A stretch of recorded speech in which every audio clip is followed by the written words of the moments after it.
মেয়েটির নাম জ্যোৎস্না। কিছুদিন হলো বিয়ে হয়েছে। স্বামীর নাম জাহিদ, পেশায় ড্রাইভার। তাদের সাংসারিক জীবন ভালোই যাচ্ছিল। কিছুদিন পর জ্যোৎস্না জানতে পারে তার স্বামী পরকীয়া করে। এই নিয়ে টুকটাক ঝগড়া হলেও আর কখনো এমন হবে না বলে জাহিদ সব ঠিক করে নেয়। কিছুদিন পর জ্যোৎস্না আবদার করে তাকে নিয়ে যেতে। জাহিদ এক কথায় রাজি হয়। সেদিন রাতে জ্যোৎস্না মনের আনন্দ কাল স্বামীর সাথে ঘুরতে যাবে। হাত ভর্তি মেহেদি, মাঝখানে লেখা আই লাভ ইউ জাহিদ। মেহেদি হাতে দিতে দিতে জ্যোৎস্না জাহিদকে জিজ্ঞেস করে কোথায় নিয়ে যাবেন। জাহিদ বলে তিস্তা নদীর পাড়ে, মহিপুর ব্রিজের কাছে, সেখানে সবাই ঘুরতে যায়।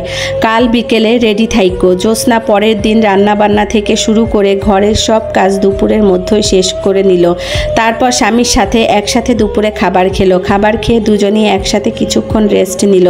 জ্যোৎস্না ফুরফুরে মিজাজ, ঘুরতে যাবে মনের সুখে বিড়বিড় করে গান গাচ্ছে আর স্বামীর মাথায় হাত বুলিয়ে দিচ্ছে। ঘুমিয়ে গেল জ্যোৎস্না। এদিক সেদিক করতে করতে বিকেল হয়ে গেল। তারপর জ্যোৎস্না নিজেকে সাজিয়ে নিতে ব্যস্ত হয়ে উঠল।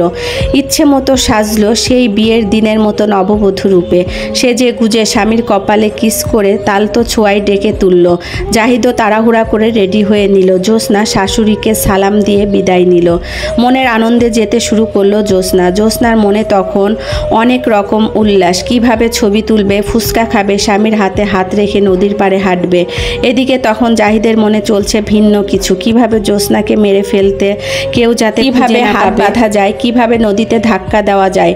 দেখতে দেখতে চলে আসলো ব্রিজের কাছে। গাড়ি থেকে নেমে সরু পথ দিয়ে হেঁটে চলল দুজন নদীর পাড় দিয়ে। সেই মুহূর্তটা জ্যোৎস্নার কাছে স্বপ্নের মতো মনে হচ্ছিল। সারা বিকেলে দুজন ঘুরলো, ছবি তুললো, ফুচকা খেলো। জাহিদ জ্যোৎস্নাকে চুড়ি কিনে হাতে পরিয়ে দিল।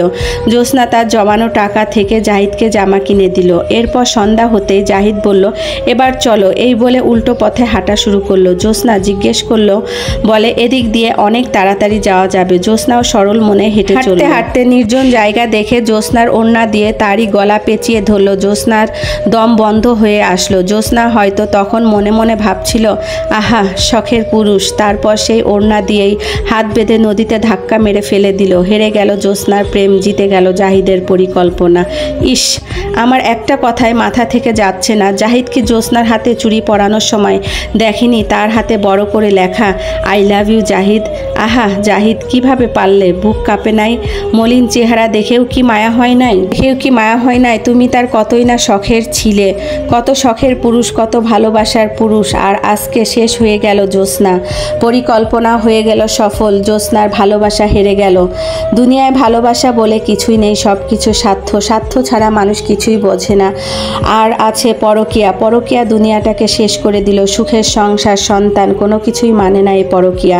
যতটাই চেষ্টা করা যায় পরকীয়া থেকে দূরে সরে থাকতে, শয়তানের তাড়নায় মানুষ আর পারছে না। সবাই এই খারাপ নেশায় মেতে উঠছে। আল্লাহ তাআলা সবাইকে হেফাজত করুক এই খারাপ কাজ থেকে। আল্লাহ যেন সবাইকে এই পরকীয়া থেকে রক্ষা করেন, আমিন। সবাই সবার জন্য বেশি বেশি করে দোয়া করবেন আর অবশ্যই বেশি বেশি করে নামাজ কালাম পড়বেন। আল্লাহ তাআলার কাছে ইবাদত করবেন। আল্লাহ যেন আমাদের এই খারাপ কাজ থেকে দূরে রাখেন।